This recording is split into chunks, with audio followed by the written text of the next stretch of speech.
Hey guys, and welcome to another quick how-to video. In this video, we're gonna learn about the new render sequence option that's new in Maya 2018 and onwards. So first of all, let's check some settings.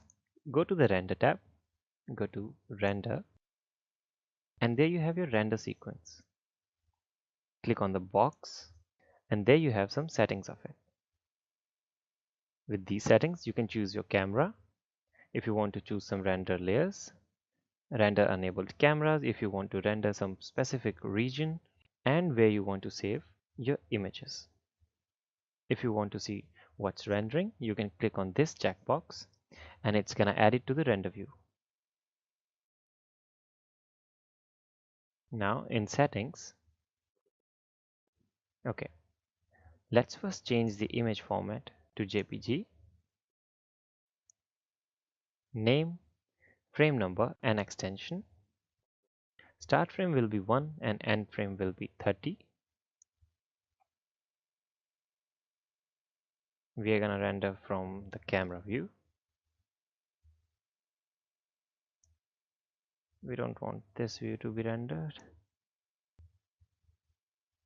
And then there we have a resolution settings.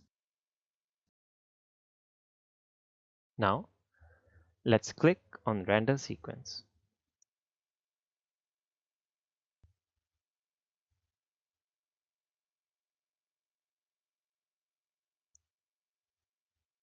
As you can see guys, it's going through each frame and rendering it right in front of you. That way you can save some time by going to batch render, seeing what it's rendering, then cancel the batch render and then render again. So it's a bit interactive. There you have it guys, and now it's all rendered and saved in the location of your choice. Well, we chose to render in the default Maya project folder, so there we have our renders.